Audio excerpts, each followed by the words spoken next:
இது அந்த ஊரில் இருக்கும் என் குடும்பம். அதனால தான் அவர் இங்கே வந்திருக்காரு. அதனால தான் நான் பேச்சை ஆரம்பிக்கும் பொழுது நான் உயிரே உறவே தமிழே என்று ஆரம்பித்தேன்.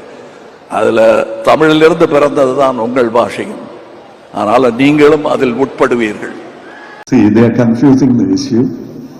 I think what I said was said out of love and with a lot of historians have taught me language history and that I didn't mean anything. And let me tell you, Tamil Nadu is a place which has been open. I don't say that there's no other state like that, but very rare state where a Menon has been our chief minister.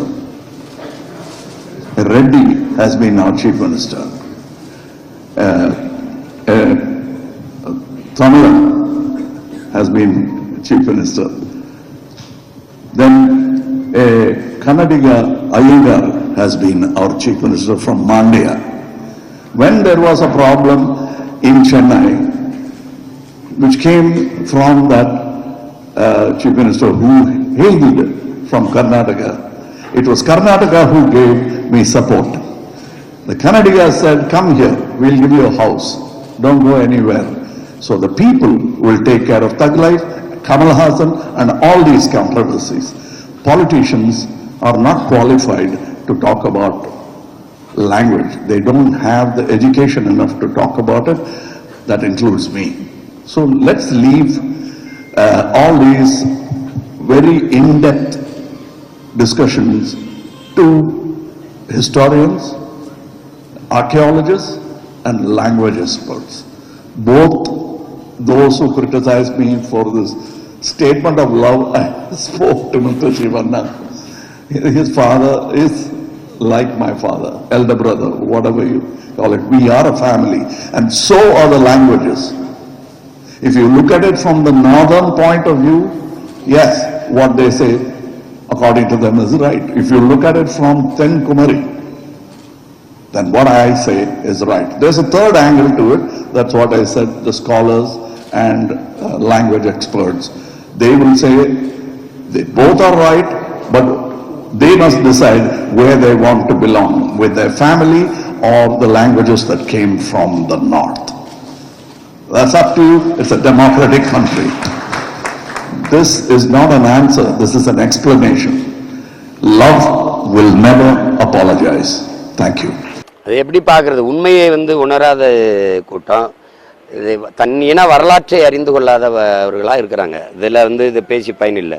அண்ணன் சொல்கிறதுல 1800 ஆண்டுகளுக்கு முன்பு தான் இந்த தமிழில் இருந்து சமஸ்கிருதம் கலந்து பேசுனதுனால பிளந்து பிரிந்த முதல் மொழி கன்னடம். இங்கே தென் மாநிலங்களில் கன்னடம். அதுக்கப்புறம் 1600 தெலுங்கு வருது. அப்புறம் 500 ஆண்டுக்கு 15ஆம் நூற்றாண்டுக்கு பிறகு தான் மலையாளம்ங்கிற சொல்லு உருவாகுது. அப்புறம் துளு, கன்னடமும் கழிதெலுங்கும் கவின் மலையாளமும் துளுவும் உதிரத்தில் உதித்தவன் தமிழ் தாய் வாழ்த்தில் பாக்கல் இருக்குது. அதை ஐயா கருணாநிதி நீக்கிவிட்டாப்ல. இவங்கெல்லாம் வருத்தப்படுவாங்கன்னு. உண்மையை பேசணும்ல. அங்கே அப்பா இருக்கும், அம்மா இருக்கும், அக்காலாம் இருக்கும், பார்த்துருப்பீங்க நீங்கள். தமிழிலிருந்து கிளைத்து துளிர்த்த மொழிகள் தான் இது. அது வரலாறு தெரிஞ்சதுன்னா அதை எதிர்க்க மாட்டாங்க. அண்ணன் பேசுனதில் உண்மையினும் உண்மை சொன்னோம்னா சத்தியத்தின் சத்தியம். அது அதில் கிழிச்சா கிழிக்கட்டும், அவ்வளோதான். அது அந்த மண்ணில் இருக்கிற மொழியியல் ஆய்வறிஞர்கள், தொல்லியல் ஆய்வறிஞர்கள், வரலாற்று ஆய்வறிஞர்களுக்கு அது தெரியும். அண்ணன் சொன்னது சரிதான்னு நினைப்பாங்க. இதில் என்ன இருக்குது? அது தெரியாமல் செய்கிற பிழை தான். அதுக்கு ஒன்றும் பண்ண முடியாது. அவர் அண்ணன் சொன்னது உண்மை. இருந்து தான் கன்னட மொழி பிறந்ததுன்னு சொல்லி நடிகர் கமல் சொல்லியிருக்காரு. தற்போது பல்வேறு சர்ச்சைகள் எழுப்பியிருக்கு.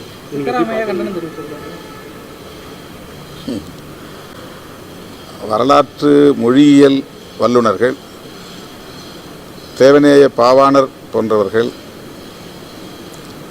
தமிழ்தான் திராவிட மொழிகளின் தாய் என்பதை உறுதிப்படுத்தியிருக்கிறார்கள்.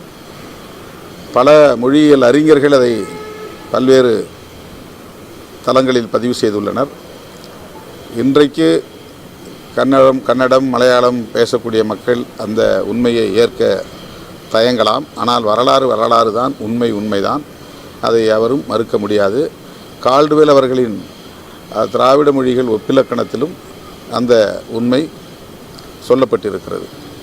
ஆகவே தமிழிலிருந்து பிற மொழிகள் சமஸ்கிருத கலப்பால் உருவாகி இருக்கின்றன என்பது ஏற்றுக்கொள்ளப்பட்ட உறுதிப்படுத்தப்பட்ட ஒரு வரலாற்று உண்மையாகும்.